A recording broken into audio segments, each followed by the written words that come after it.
Thank you so much for being here, Alex. Yeah, my pleasure. Appreciate it. Thank you for being accommodating as well throughout the whole process. I know I took some time between emails. Oh, that's no problem at all. Busy. So, if you don't mind, I'm just gonna jump right into That's this. fantastic. So we had a conversation previous, and we talked about a little bit about the Great Migration and what that meant. So, looking back at Dayton's history, the city was booming. Thousands of jobs were coming in, especially in the 1940s and 50s. Why did Dayton become such a desirable place for individuals to go to in the period of the Great Migration? Sure. So yes, in the 1940s and 50s, Dayton really was a boom town. It was an industrial giant. It was literally known as the city of 1,000 factories. And it was a type of situation that if you didn't particularly care for your boss at your factory or whatever manufacturing facility you were working at, many stories of people that literally could just sort of quit, go across the street or go down the block or go across town and find another job doing a similar type of work at a different factory or different industrial giant. So, during World War II, there was a huge need for labor, which brought a lot of people to Dayton. As many fighting-aged men went off to war, there was already a vacuum of labor. And then, of course, the problem was you have war production really ramping up the need for more and more laborers as well.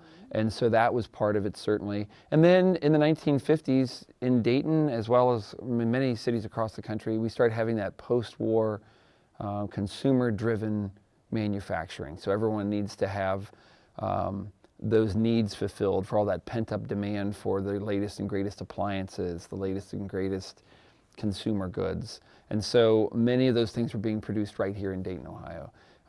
Dayton, Ohio is, of course, famous for being the birthplace of aviation, home of the Wright brothers and home of so many other famous inventors. But we were also where all types of things were manufactured and built here. Millions of appliances were built in Dayton at Frigidaire. We had the largest concentration of General Motors employment outside of Detroit. So before it was a pejorative to be called the Little Detroit, we literally were known as the Little Detroit. Mm-hmm. So just so much manufacturing prowess in this community, and so it really was an attractive place for people to come to work, to find these jobs, these manufacturing jobs. Yeah, and as you say, a lot of people are coming in. Could you expand on what cultures are we seeing now in Dayton? Yes. That we hadn't seen previous, that are now arriving and getting jobs? Yes, I mean in the mid 20th century, there are large numbers of African Americans coming to Dayton, Ohio. There are large numbers of people from Appalachia coming to Dayton, again for good, middle class paying jobs. And what's important to mention as well, I think, a lot of jobs that didn't require going to earn advanced degrees. A lot of jobs that were for people who could finish their high school education, or in some cases perhaps not, and then secure a decent paying job that you could sort of have that American dream of the house and the car and the kids and the picket fence and the rest of it. So you mentioned people can have that kind of American dream type lifestyle. So what becomes of Dayton after this mass migration of people? So in that sense, what type of cultural changes do we see? Well, certainly we see throughout much of the 20th century, we see in the case of African Americans, very much being segregated by fact, if not by law, but segregated by fact into West Dayton. And certainly West Dayton more broadly didn't see the types of enhancements perhaps that other areas of the city of Dayton did. If we fast forward a little bit, certainly by the late 1960s, there were large concentrations of poverty in West Dayton. And so we think about this wonderful post-World War II era, this banquet of American success, but not everyone's able to dine at that table, at that banquet of American success, if you think about it in those terms, that people really felt desperate. I mean, it was really that sense of abject poverty in big sections of West Dayton. And so that, I think, certainly created a social situation that was kind of like a tinderbox waiting to explode. And unfortunately, by the late 60s, that's exactly what happens, specifically in West Dayton. I don't know if that answers your question or not. That's good. So even with the thousands of blue-collar jobs that even like both whites and blacks are getting, why do we see, you were kind of hinting at it with the kind of segregation that is going on in the west side of Dayton. Why is it, with all these businesses getting, like, employing all these people of all these different races, and they're doing well, outside of the walls of the businesses, there was civil unrest and high tension. Can you expand on what race relations were like? Yes, I think Dayton has had a very difficult history of race relations throughout its history, and many of African Americans from the very beginning were basically in the southwest quadrant of the city limits of Dayton, west of the river. I mean, the river as a geographic barrier also sort of became a conceptual barrier. Blacks lived on the west side of the river and whites lived on the east side of the river. Obviously there's exceptions to that, but that was sort of in general terms. And I think it's also important to point out that there are factory jobs, and then there are blue-collar jobs, and then there are less desirable blue-collar jobs, and it won't be a surprise that unfortunately most African Americans were relegated to those less desirable jobs, working in foundries, hot, dangerous work, and those types of things. So even though there are factory jobs and people are employed, you still have these social systems and structures that are keeping African Americans as second-class citizens. And you can look at it in a lot of different ways. If you think about something like the school districts, for example, were absolutely segregated schools. I mean, they're concentrating black students all in the same types of schools, even outside of whatever the residential neighborhoods might have reflected. You think about entertainment. African Americans really weren't welcomed in a lot of downtown Dayton theaters and entertainment venues, and so they developed their own African American entertainment district along West 5th Street in West Dayton.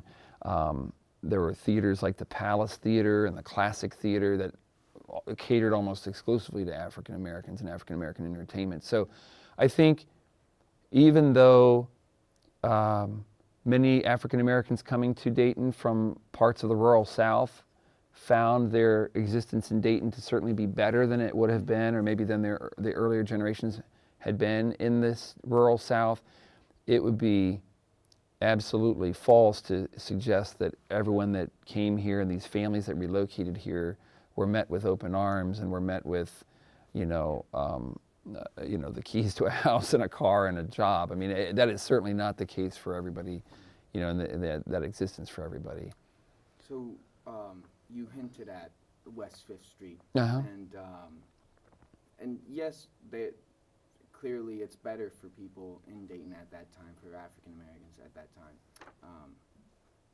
How did, if we just take it that it's better and people are getting along, or not race-wise, but like African Americans are doing better, how does that west side, West 5th Street, specifically impact the culture in the area? How does that, the music scene going on, how does that impact that culture, and what's that scene like? Yeah, that's an excellent question. I think the fact that, so what I would say is there's obviously a long history of where there's black entertainment that is accepted by white audiences and embraced by white audiences, but I think more to the point of this conversation, because a lot of these individuals did not feel as welcomed in the broader community or as welcomed in the entertainment community, like in downtown Dayton, they developed a very vibrant music and cultural scene in West Dayton. It's kind of where they lived and where they spent free time, and so I think it was a situation in which they didn't feel comfortable or didn't feel as accepted, perhaps, in a broader community. And so it gave them an opportunity to really focus on musical expression, artistic expression, because of a shared experience. And I think many of the lyrics of funk music, for example, I don't pretend to know a great deal about it, but many of the lyrics, I believe, focus on themes of social injustice or social inequalities. And that's something that I think continues even in the 21st century with African American music. It's reflecting what their existence and what their lived experience has been. And so if your lived experience has been poverty, exclusion, being judged on the basis of your skin color, those are themes, those are threads that might manifest themselves in the lyrics of songs and in other types of artistic expression. And I think that is relevant here for this discussion of funk music and more broadly African American musical expression in Dayton. So, thank you for that answer, by the way. Excuse me. Do you mind if we take a quick water break? On the audio, we're just getting a little bit of back on that, and Grace wanted to tell you that real quick. Okay. That I needed water break? Yeah, just a quick sip of water. I don't feel It sounded thirsty. like the last two questions. Okay. So we wanted to make sure that was as well. But it's sounding great, and you're looking great. So Okay. no problems there. All right. Are we good? Mm-hmm. So, that question, thank you again. I wander around a lot, so it's No, all in the that's editing. good. It'll all come down to it. So, the west side of Dayton, even though they're going through the segregation and clearly things are not equal, they're still able to build this West 5th Street that's an area of commerce and economic prosperity. I wonder, I know you hinted at black schools and that they weren't getting the same treatment or funds as white schools were getting. So that's still happening, but still there's enough money in Dayton. Do we see the school systems, do they become better? How are they better? Or are African Americans able to get better education during that time? Well, what I would say about this question would be, if we move a little bit further forward in the history, what happens in Dayton is similar to what happens in many cities in America in which African Americans feel and they have experienced a situation in which the schools are being segregated more than just by neighborhood. So it would be one thing to say, here's an elementary school in the middle of a predominantly African American neighborhood, and most of your students are African American. But what the NAACP and others in various lawsuits in the 1960s and in the 1970s were able to demonstrate was that it went well beyond that, in which white students often were being bused outside of their immediate neighborhood so that they could attend schools that had larger numbers of white students, if that makes sense. So as a result of several court cases, it was determined that the Dayton Public Schools had a entrenched system of segregation. And so a desegregation planner was brought into Dayton, as had been done in a number of other cities, specifically to come up with a way to desegregate the Dayton Public Schools so that there could be more quality schools for everyone, was the concept. So, the idea being that it wasn't just that all the African Americans were put into the same type of schools, and it wasn't just that white students were being sent to other schools so they could be with more white students.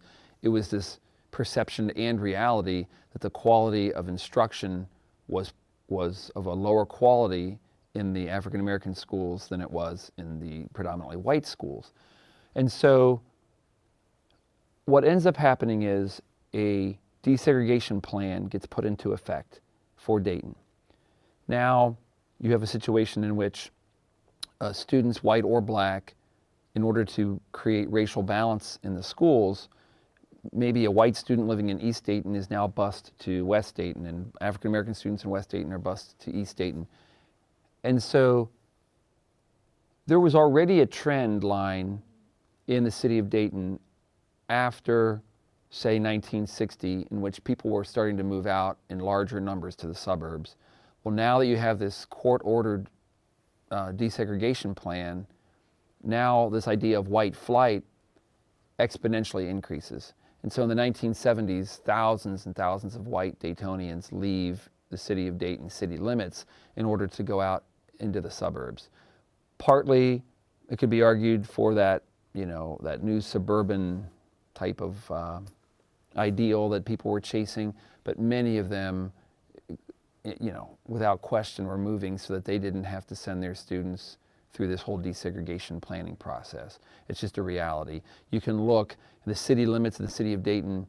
The census population in 1960 is somewhere around 260,000 people. The city just bleeds people. I mean, we lose thousands and thousands of people in the 60s and 70s, and much of that really is white flight moving out to the suburbs. And one way to demonstrate that is that the overall population of Montgomery County has remained fairly static throughout that period. And you can look at this with graphics and maps. All it basically is showing is in the concentrated core population in the middle of the county of the city of Dayton, city limits of the city of Dayton. So many of those people just move out into the suburbs. And so you have, areas like Vandalia to the north or Centerville to the south that had largely been farming communities now turn into major suburban communities with, thousands of kids going to their high schools and the rest of it. So all of that is to suggest that it just further complicates the reality for people living in the city of Dayton, and it further complicates this history of race relations and so forth. I mean, it's all tied up together. I don't recall if I mentioned this when we met before, but there's a really painful chapter in Dayton's history in which these things all intersected, and that is we unfortunately made national and international headlines for the wrong reasons in the mid-1970s when a deranged, racist, mentally ill man went to the downtown building where the federal desegregation planner was working and murdered him there. I mean, he basically shot him to death because he didn't want his students, his kids going to school with black kids. And so, at that point, once that happened, any type of organized resistance to the desegregation plan essentially fell away because nobody wanted to be seen as in cahoots with this crazy person, Neil Bradley Long. But after that point, the people leaving Dayton just continues. I mean, thousands and thousands of people just leave the city limits, and it hollows out neighborhoods. So we see this, that people are leaving, and obviously that impacts economy, impacts culture, but it all ties in with this these racial tensions and these issues. What happens to the culture, and especially how does this influence art from Dayton? All of these different situations going on at the same time, the decline. I know that in the 80s it gets even worse. What can you say about that? What I would say about that is it's, on the one hand, all those situations that are happening here in Dayton are not happening in a vacuum. And so I think there is a broader context in terms of what's going on in America nationwide during this period. And I think if you look at trends, if you were to look up, where does funk music begin, even though Dayton has an incredibly important part to play in that, it doesn't happen solely in Dayton. I mean, it's happening on the West Coast, it's happening in various other places. So I think that this idea of a shared African American experience can manifest itself in the music, lyrics. It can manifest itself in the music. On the one hand, it starts perhaps as a broader trend where, well, if we're not going to be accepted in white entertainment venues, we're going to have our own entertainment venues, our own theaters. But so, I mean, I think there's that piece to it, and then I think there's this idea that perhaps, I guess, it fosters a desire to express lived experience through artistic works. I don't know that I'm answering the question or if that is helpful. Yeah, I don't know. It's all in the editing. Okay, so let's move a little forward. Okay. What happens for Dayton, at least economic? I know we have these issues going on, but it's flying high. It's in a boom. And then things start to decline. And especially in the 80s with the collapse of the Rust Belt. Thousands of employees are laid off. How did this economic decline, especially like what happens after the 80s in Dayton, and how does the community, what happens with the community? So, yeah, I can speak to that somewhat. Let me. So, 1950s and even into the 1960s really is a boom time for Dayton and in Dayton industrial jobs and Dayton's industrial prowess. But what happens is the 1970s are the really very, very difficult chapter for Dayton, Ohio. I'll give you a few examples. In 1970, the NCR Corporation, National Cash Register, NCR had approximately 20,000 employees working in Dayton.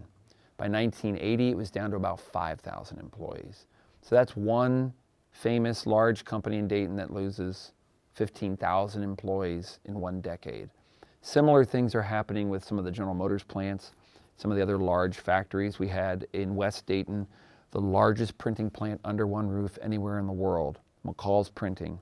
Employed about 6,000 people, and it shuts its doors in the early 1980s.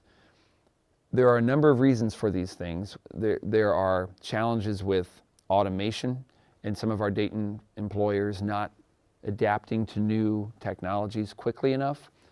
There are challenges with organized labor in which, as there are downward pressures on the desired prices for various products, you have to look at how do you, as a company, reduce your costs. And so organized labor was very, very strong, and the wages were very high in Dayton. But the flip side of that is it made us competitively less appealing. And so there were many companies that moved to other places in the country. So again, taking jobs away from Dayton. So there are a number of reasons why all of this happens. It just further adds to this feeling of desperation for the people who are trapped in these cycles of poverty, and everything around them seems to be getting, worse and worse. And the more and more vacant homes on streets, or more and more, vacant neighborhoods in West Dayton. In the middle of all of this, we had some very difficult situations in the 1960s with racial-related violence, and there was in 1966 and again in 67 and 68, there was racial unrest in West Dayton. The National Guard was brought in to restore order. Over 1,000 National Guard troops were here. It was only one of 3 times in our city's history where we had martial law declared. All that does is further erode a business community in West Dayton. So like all these thriving businesses along West 3rd Street, literally in the aftermath of the 1966 riots, some of them closed their doors, and some of those buildings along West 3rd Street have had vacant floors or entire vacant buildings for over 50 years since. So, all of these challenges, I think, just continue to build one upon the other. You and I have talked about this theme of expression this poverty and this just inequality causes people to, in some way, get it out, express themselves, to say it in a way. Many of the musicians and experts we've interviewed have talked about how music education was important in their development as artists. Given that we have this big decline in economy and just like the overall feeling of the city, how does that impact the education system? How can we say that, like, how can people express themselves if they don't get the education anymore? Well, that's an excellent point. Excuse me. I had no problem until I got in here today. I think, unfortunately, when you think about how do people express themselves, on the negative end of things, people that are trapped in these desperate situations, unfortunately, often end up making decisions that other people outside of their lived experience would look at and say, well, that was, really bad decisions, or, how they are spending their time or what they're doing. So when you take a step back from that and say, artistic expression is a great outlet for people to confront and deal with and analyze their very difficult situation. But what's problematic is with situations where if your overall school district is having all types of academic challenges because the students that are coming to the school are, living generation after generation in poverty and, a lack of more opportunities and more structured higher education, until that can be broken, the school district as a governmental agency or entity is trying to do what they can to get those bare bone academics figured out. And so unfortunately, as we all know, some of the first things on the chopping block when budgets are tight are the arts, music, art, education, those types of things. So fortunately, in the more recent past, there has been really a resurgence in education in Dayton, specifically like the city of Dayton Public Schools, with arts education at places like Stivers School for the Arts, and there's some wonderful things coming out of that particular school. Could you expand on Stivers? Sure. So as a result of the court-ordered busing, one of the reactions that came about with that as time went on was, let's come up with a way that students and families can be directed to different types of what were called magnet schools as a way to spread students out across the geographic city school district boundary. And so for a while, for example, they had like international magnet schools, focusing on foreign language and international studies and those types of things. They had, these different types of magnet programs, and one of them was an arts magnet that early on Stivers was involved with. And today, this idea of Stivers School for the Arts is really developed that to a much greater degree. Dayton Public Schools went through a process starting probably about 20 years ago or more, in which they tore down and rebuilt the buildings in the Dayton Public Schools with very few exceptions. One of the exceptions was the historic Stivers School high school building, which they ended up doing a big investment on. It brought in some private dollars as well as public money to revitalize that high school and add on to it and really develop a wonderful performing arts program there. So there are signs for hope here. In the 21st century, it's not all gloom and doom, but certainly there are still many, many people living in Dayton, living in West Dayton in abject poverty that see no way out or don't have those resources to break the cycle. Yeah.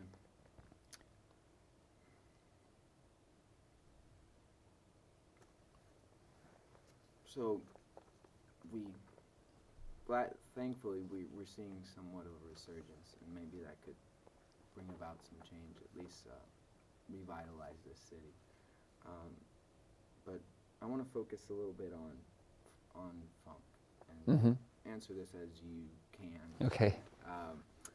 So there's no doubt that this city has a big influence on that genre of music. There's so many bands coming out, especially in the 70s.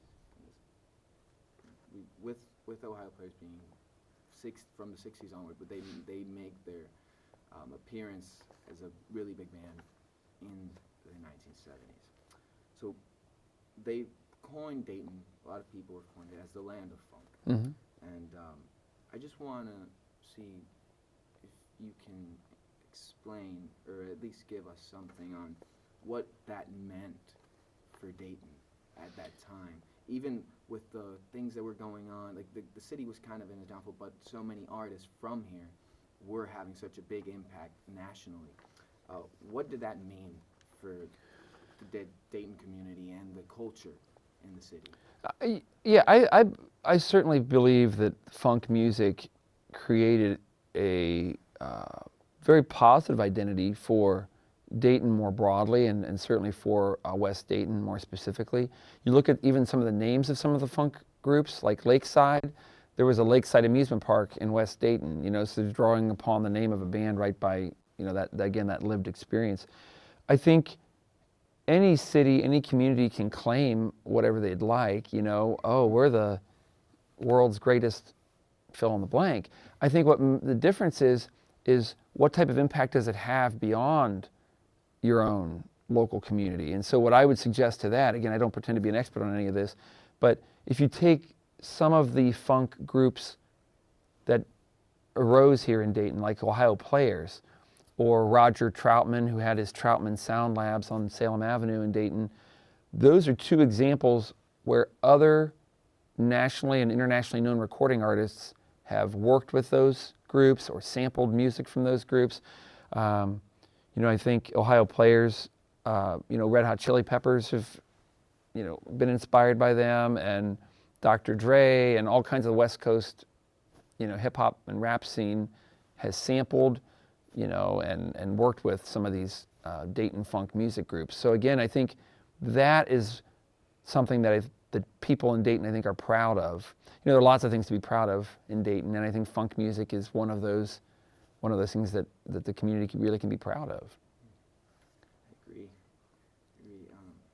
I want to see what you think about how bringing back better education, especially with the arts, how do you think that can revitalize this city, this community? How do you think it could give us some resemblance of the positive aspects that we saw in the mid to like 70s, 60s and 70s in Dayton? I think Dayton, Ohio is so fortunate and so blessed to have a vibrant art scene that is far and above what a city of its size would be expected to have. So we have, some great performing arts groups in the Dayton area and in the Dayton community. We have, not only a wonderful Philharmonic, but we have opera and a ballet. So we have all three of those kind of represented. The Dayton Ballet and Dayton Philharmonic, and on top of that, I think we have a lot of other arts groups that are sometimes perhaps better known and better respected perhaps out of Dayton than they are sometimes even in their own hometown here. So I definitely think that there is a wonderful foundation to continue to build upon. The arts are alive and vibrant here. I think it can be inspirational for the students in schools. I think it can be something that people are desiring to be part of. It gives them something to look forward to. The student that maybe doesn't fit into that STEM education model, that doesn't want to be an astronaut or a scientist or an inventor, but wants to be the next great, recording artist, ballerina, whatever the case may be. So I think it's all cross-pollinates and is an important part of what's going on in Dayton. I mean, certainly the University of Dayton has been investing a lot in their arts programs here. And the community at large, I think, really values the arts. The philanthropic community, the business community, all these entities and individuals that really value arts and arts education. We've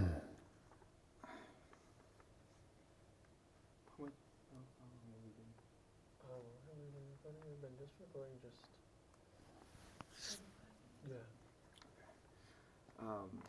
Thank you. That was, I agree with what you said. Sure. I'm trying to see if there's anything that we've missed so far that I could still talk to you about. You've answered a lot of the questions. Yeah, sure. Without me like I say, asking them. Yeah. If it was a Wright Brothers documentary, I could talk to you for 3 hours, but I just don't know as much about, about funk music, but. Okay.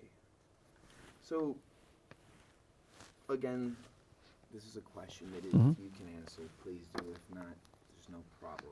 Okay. But through these interviews, we've seen, when we've heard stories of these artists from this community giving back, like they recognize their success and they care about this city, so they put money back into it. Mm-hmm. And the way you can answer this, in what ways has the philanthropy of these artists and other artists outside of the funk scene, how has that contributed to Dayton? How has that perhaps influenced culture or just had its impact in here? Sure. If you stop and think about it, most arts organizations are driven by philanthropy. Very few are tax funded. I mean, in some areas of the country, you see that more than others, but at least locally, these are nonprofit organizations that are set up and are run by volunteer boards of trustees, and they have a mission as to why they exist. And I think what's really a great dynamic in Dayton is that because we don't have these large Fortune 500 companies here anymore, no one can go and ask NCR, for some huge amount of money to fund an arts program. What has happened is that two important things have happened. One is individuals and families and family foundations have stepped up to fill that gap. This is an important program. This is an important organization that we want to keep alive and vibrant and doing well in Dayton. So we are going to use some of our family's wealth in our estate planning, we're going to make certain that there's a future for this arts group or this arts organization. At the same time, there have been important conversations that have taken place in the last 15 years or so in the broader Dayton community to say, how can some of our nonprofit organizations work more closely together? A really great example where I work, and even though we're not an arts organization specifically, is that for many years we had the Montgomery County Historical Society and we had Carillon Historical Park, two nonprofit organizations that were fundamentally doing the same types of things, both trying to preserve the region's history and celebrate the region's history and care for artifacts and educate people and educate kids. At the end of the day, as some of these funding streams, these traditional funding streams were drying up, there was a conversation that took place that said, let's create a single voice for the history of Montgomery County and for Dayton, Ohio. And we merged the smaller Montgomery County Historical Society into Carillon Park and formed this group called Dayton History. Well, I mention that as a backdrop because as our organization has been successful, other organizations, through the stewardship and the leadership of folks like the Dayton Foundation, have fostered these conversations. And sometimes it makes sense and sometimes it doesn't. But to give you one example, we have these wonderful organizations, the ballet, the Philharmonic, and the opera. And a number of years ago, those three organizations said, we can work together and be greater than just the sum of our parts. And so they formed the Dayton Performing Arts Alliance. And so I point that out because you kind of have to look at revenue and expenses, like any budget and any kind of initiative, revenue and expenses. And so from the revenue side, again, looking to individuals and families and family foundations to step into that gap from a revenue standpoint. And then from the expenses standpoint, it's like, well, if there are ways that you could only need to have, one copy machine instead of 3, and that one copy machine and that contract on that copy machine can serve the ballet and the the orchestra and so forth, and from a staffing standpoint and everything else, I think that that's been an important dynamic too. Do the arts organizations have enough money? No. I mean, do they have enough to do what they really want to be doing? No. I mean, they're always looking for more and looking for more ways to expand their reach and to create longer lasting impacts on things. But we're very, very fortunate that there's so much community support in the broader Dayton region. And the other thing I would add, just from a history standpoint, we're so very fortunate that we have some great legacies in this area in terms of families and corporations that have, given so much back to the community. So the name Kettering is one example. Many people that aren't from Dayton, or many people living in Dayton or living in Kettering, may not know the full story that the city of Kettering is named for Charles F. Kettering, who was known as the Wizard of General Motors. He led General Motors, their research arm. He was the vice president of General Motors, led their research division during that golden era of General Motors, and accumulated an extensive amount of wealth.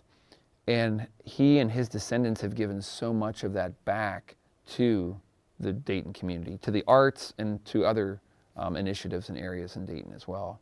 I mean, just think about on the University of Dayton campus alone, you've got the Eugene Kettering Labs building. Well, Eugene Kettering was Charles Kettering's son. You get the Virginia Kettering Residence Hall. Virginia Kettering was the daughter-in-law of Charles F. Kettering. You've got Kettering Hospital. It just goes on and on and on. That's just one example. But I think that legacy of our industrial history continues to live on and continues to help foster the arts. And the last thing I guess I would say on this same question would be, we also have a number of individuals in this community who have been very, very philanthropic, whose names are not known by anyone because they have chosen to remain anonymous. And you'll see the listings in the playbills and everything else. Anonymous gifts, they don't want their name in lights, they don't want their name on the side of a building. And that's just as important as the people who we can point to and say, oh, we always got to go to X, Y, or Z to get that check to support our arts. I'm rambling here, but. No. So I thought of this, was kind of going a little bit back, so don't mind. Sure. If you don't mind. We talked, a theme that's been going on in this conversation is the pain in the expression. Oh, To put it in certain ways. And then you mentioned in one of the questions that you were answering, you mentioned about like bands from the West Side sampling from artists. Oh, yes, artists from this area. I wonder if because especially in LA, there's been a lot of racial issues, especially if we go back to the time when this music from Dayton was being sampled, go to the 90s. Do you think it's that factor of emotional pain and expression that made this music not only travel, but stay important, stay relevant? Yes, I do. Again, I think that that so much of what happens, there are things that happen in Dayton with our history generally and with our history of race relations in Dayton that unfortunately make us stand out. But then there's a lot of it as well that mirrors what's going on elsewhere in the country. And so I think that, people, musical recording artists, as an example, recording artists in the 90s, looking back and sampling tracks from the 70s, sort of makes some sense if they feel that there are parallels in that lived experience, or that there are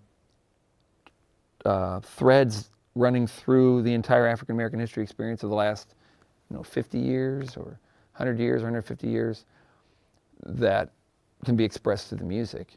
And I don't pretend to be, history of African American history or anything like that, an expert on any of that. But I would say that, as you often hear people say, it's always problematic when historians or the general public or politicians or anything else talk about or think about the African American experience or the African American viewpoint as though it's monolithic, it's united, it's all the same. And I think that the music would kind of show that as well, that it's not. That you may find some similar trends and threads, but there are differences regionally in the country with music and musical expression. And I do think there's also the power of the individual. Again, I don't pretend to know a great deal about like Roger Troutman, but I recall living in Dayton my entire life. I mean, I remember seeing the Troutman Sound Labs on Salem Avenue, and Roger Troutman's the one that was working with, like Dr. Dre and with, Tupac. When I was a UD student, and California Love was the big song, and all the gangster rap kind of at its pinnacle there in the 90s. Again, there's a Dayton connection to it. So kind of expanding on that, since you mentioned that the difference in like music styles for the different areas, how does music from Dayton differentiate from others, or what could lead to the music from Dayton differentiating? I don't know. I'm trying to think how I would answer that.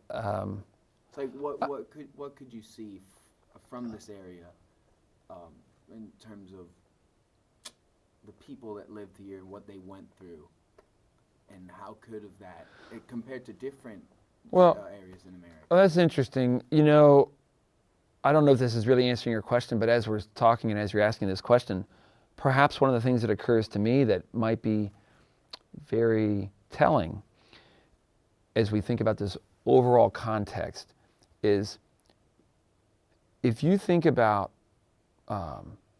Memphis, Tennessee, home of Elvis Presley in Graceland, and you've got the Beale Street with the blues music. Okay, everybody knows Nashville and how that's blown up, and country music and everything. You can think about Motown and all the Motown music that came out of Detroit, and there are still things that you can go to in Memphis or in Nashville or in Detroit or in LA, in New York City, other places. Maybe what's so revealing is that some of the same social and economic and political factors that were at play in the lives of people in West Dayton, and some of these same forces and issues that were at play being manifested in the lyrics of funk music, are revealed by the fact that we don't have any of the African American theaters still standing on West Fifth Street. They're all torn down. We don't have the Troutman Sound Labs, torn down. So Dayton, has this great funk music history. Where do you go to see that? Where do you go to learn about that? That perhaps is part of the value of your documentary project, is there isn't a funk music scene brand, perhaps, the same way that we think about, hey, I always loved the music of Motown. Let's go check out the studio, or let's go see where Elvis Presley cut records in Memphis. You know what I'm saying? I mean, that it's torn down. I mean, you drive out Salem Avenue, and it's an example, block after block, or North Main Street, heading north out of downtown Dayton, of these challenges that we have in Dayton. Of course, we have 13,000 empty buildings, empty houses, and other structures in Dayton city limits, because the population has dropped from 260,000 people in 1960 to around 135,000 people today in the 21st century. So of course there's going to be pockets where there's nobody living, and there's going to be buildings that have to be torn down. And I don't know if I've successfully made that link back, but it only really occurred to me as we were talking here today that maybe is a great demonstration of what was creating some of this music, you know? The areas are still impoverished, there's still empty streets, and How do you think, I mean, you hit something really true, is like, this city doesn't have that memory. It's been stripped from them. Like, they have the memory, but there's no physical representation as these other cities have. How did that drain people here? Like, how did they take their... I don't know that I can necessarily speak to how it has drained people. I mean, I'm certain of this. I'm certain that you could find, it might take a little bit of digging or networking perhaps. It would take some networking, but I'm certain there are people living in Dayton that, you know, their nephew was in one of these funk bands, or their neighbor was, or they went to high school with this guy, or that, you know. So there's certainly, for those who really were all in with funk music and really loved funk music, or still do for that matter, fans of funk music and fans of the Dayton funk music scene could probably talk at length or you know, have that connection to it. But perhaps because it traditionally has been just,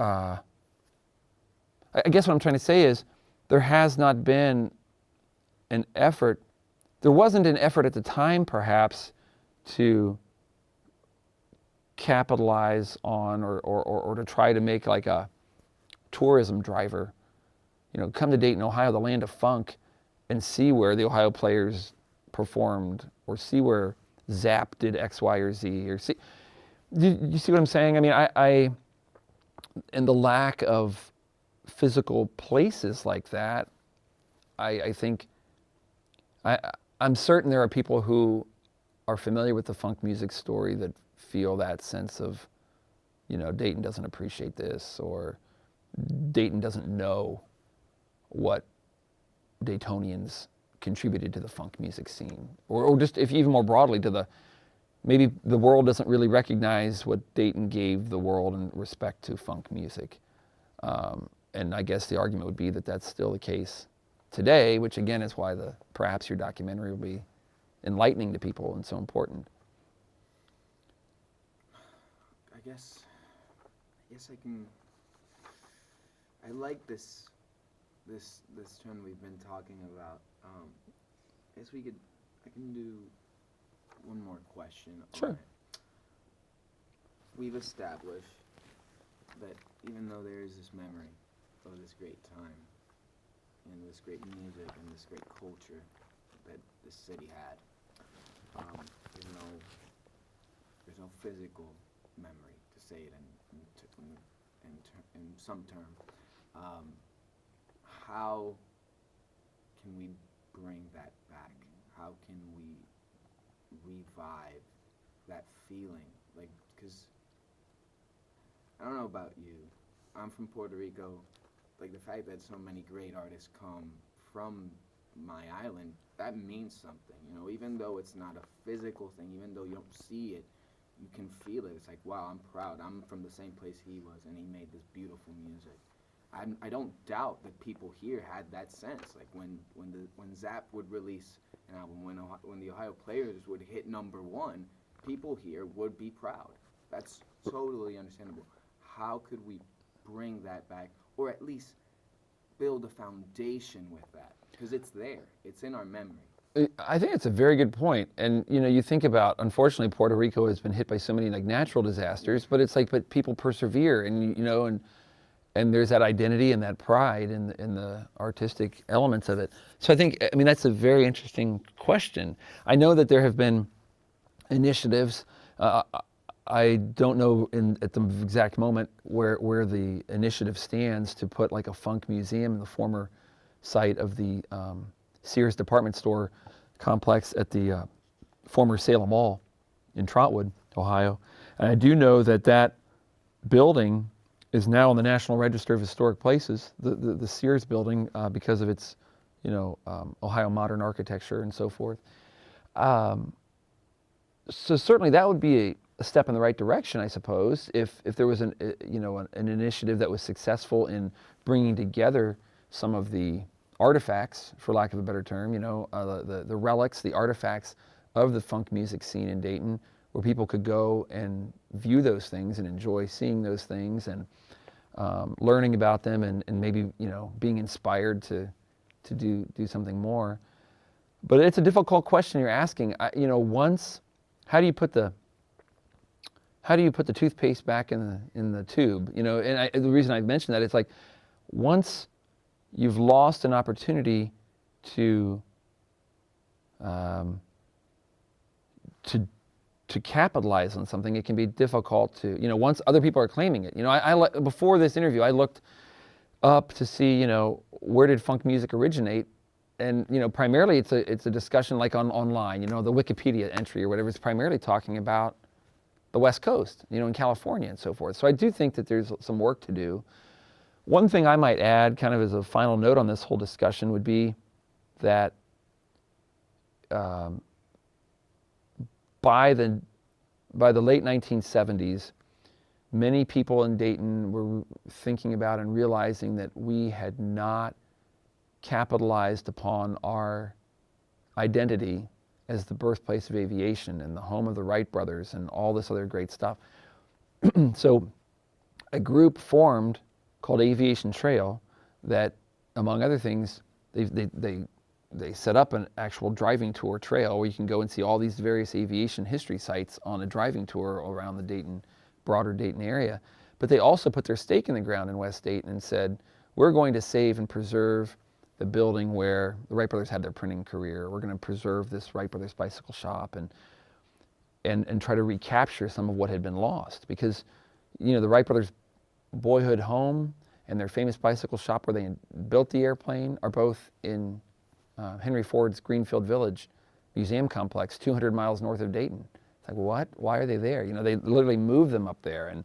And so many other things related to the Wright brothers' story in terms of physical locations were bulldozed or lost or were in decline. But then there was enough of an initiative and enough groundswell to say, we're going to fix this. And so today, I think they really turned it around, and it really is a great thing. We've got a national park in Dayton. We have millions of people that associate Dayton, Ohio with the birthplace of aviation, and we've got the National Museum of the Air Force. We have the National Wright Brothers Museum at Carillon Park. So it's easier, though, to do something like that where it's like, here's an invention. We gave the world the practical airplane. Something like funk music, it's like, well, what if I don't like funk music? You know what I'm saying? I mean, it's harder with artistic expression. One person loves a song, the next person hates the song, never wants to hear it on the radio again, or is tired of hearing it. One person loves a sculpture, the next person thinks it's trash. So art is so much more complicated and complex than some of these things where you can say, well, we invented the airplane, which is one of the most important things in the advancement of humanity. It's harder to do it with funk music, I guess is my point, like it would be for any kind of music. I agree. But we have concrete bands that were extremely successful. So there is something to work with. Could you expand on that building with like doing the exact same thing with aviation? Yeah. But with funk? Could you? Yeah, I guess it would. I think it would take. It takes a few key players to be so passionate about it that they have the wherewithal to convince, or not even convince, but to share that story locally so that it can be shared more broadly than that. And perhaps there is some discussion then about other musical groups, or like kind of the broader context of musical history or musical expression in Dayton and through Dayton. It's like, well, we really gave the world some great funk musicians and funk bands, and then you could put that in the context of other types of musical groups and musical history that's connected with Dayton. It's kind of vague, but I guess that's the best I could do for you. I think